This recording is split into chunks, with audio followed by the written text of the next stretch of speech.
I'm Paul Levinson, and welcome to Light On, Light Through, episode 384, my review of Rebel Moon, parts 1 and 2 on Netflix. Let's start with part 1. And the movie has touches of Star Wars, Dune, and the Foundation universes, but with a story all its own. Let's get into it more specifically, and there are spoilers ahead. Here's what's going on. There's a Nazi-like empire whose king and queen have been assassinated, leaving those in charge intent on exterminating the rebels. The action takes place on a handful of planets strewn across space. There are robots, including one robot in particular capable of feeling. There are cybernetic mixes of organic, electronic, natural beings of all shapes and sizes, and plain old-fashioned human beings, including some who are a lot more than plain. Now, a lot of the movie is focused on a team of heroes. The recruitment of each one provides pretty good stories in and of themselves. My favorite was Tarek, a character who looks like a Native American and shows his prowess riding a fierce bird reminiscent of the dragon riders in Game of Thrones and House of the Dragon, and indeed, Tarek is played by Stas Nair, who played Kono in Game of Thrones. There are lots of exciting battles, and not all the heroes survive. Now, that's always a big plus because it keeps you on your toes, and there are other surprises as well. The two biggest are Kai turning on the rebel team, given that he's played by Charlie Hunnam, who played such a shining hero, anti-hero in Sons of Anarchy. Well, Kai's selling out the team, as the smart move was especially jolting. No way Jax would have done that back here on Earth in Sons of Anarchy. But the even bigger surprise is Cora. We first see her at work on a farming planet where she soon demonstrates her martial skills.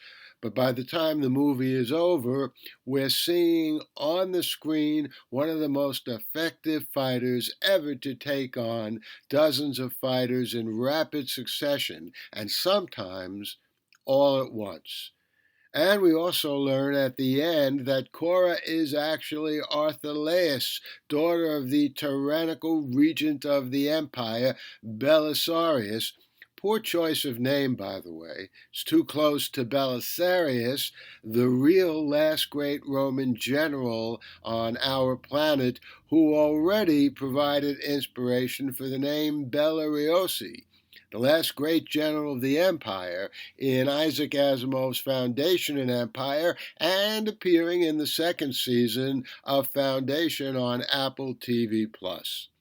But the reason that Cora Arthalaus has such prowess as a fighter is that she's carefully trained as a human weapon by her father.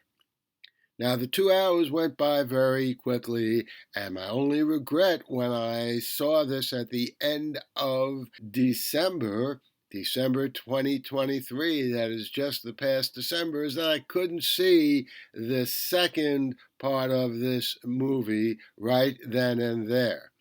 But fortunately, I was able to see it in the last few days. We're now at the end of April. And I really enjoyed it. And for some reason, I have to say my favorite character, at least in the second part of the movie, but to some extent, a good contender in the first, is the robot JC-1435, aka also known as James or Jimmy. Now, I'm not sure what that says about the second part of the movie, which, by the way, based on the ending, may well be the beginning of a series of two-part or one-part movies in a saga that now feels to me much more like Dune than Star Wars. Maybe it's the antlers on Jimmy's head. Maybe it's the voice. You just can't go wrong with Anthony Hopkins doing the voicing of anything. But all in all, James conveyed a sensitivity that's rarely seen in robots or androids in movies or TV series, and which in its own way had a subtlety that even Data in Star Trek The Next Generation seldom quite achieved. The battles were good and exciting, strong edge-of-your-seat stuff, just like in Part 1. The villains, however, are beginning to verge, at least for me, on being cartoonish. The heroes, on the other hand, had more subtlety, and maybe because there were more of them than the villains.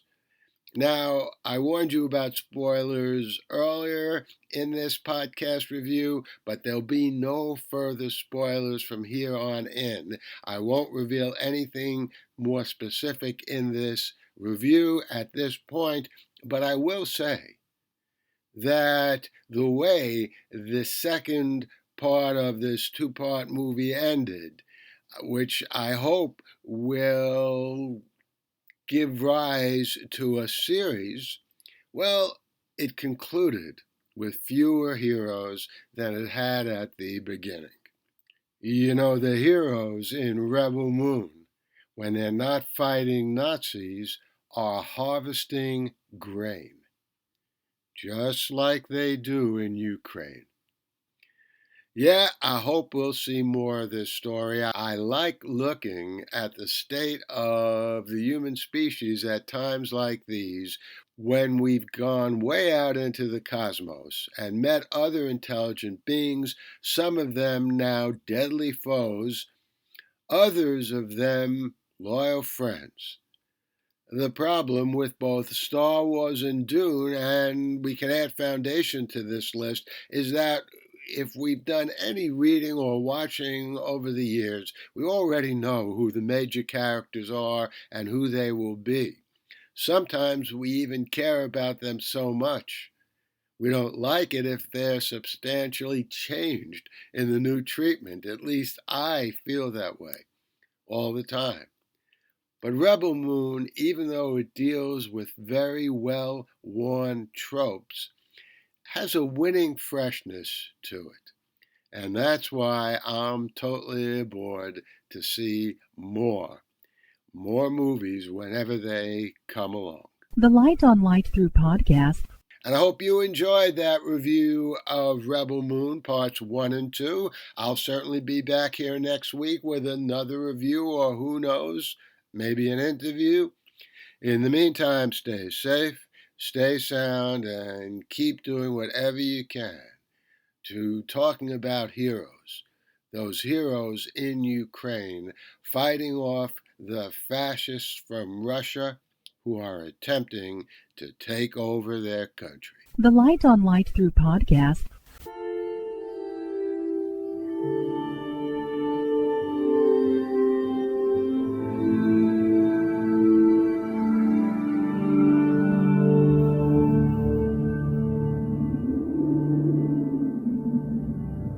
Athens, 2042 AD.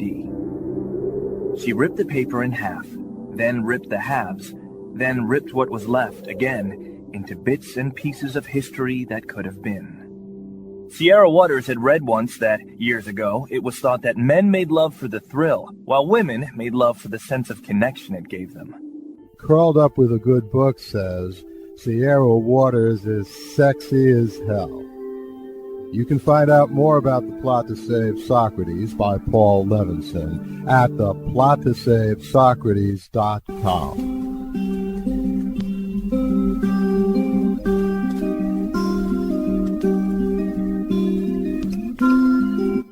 Your brilliant story, it's real life.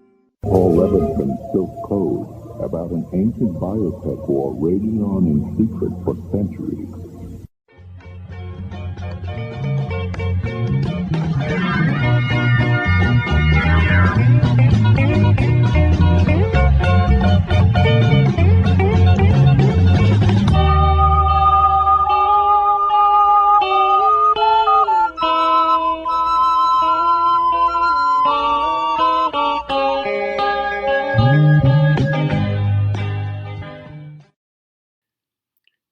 So the heroes in Rebel Moon, when they're not fighting Nazis, are harvesting grain, just like they do in Ukraine.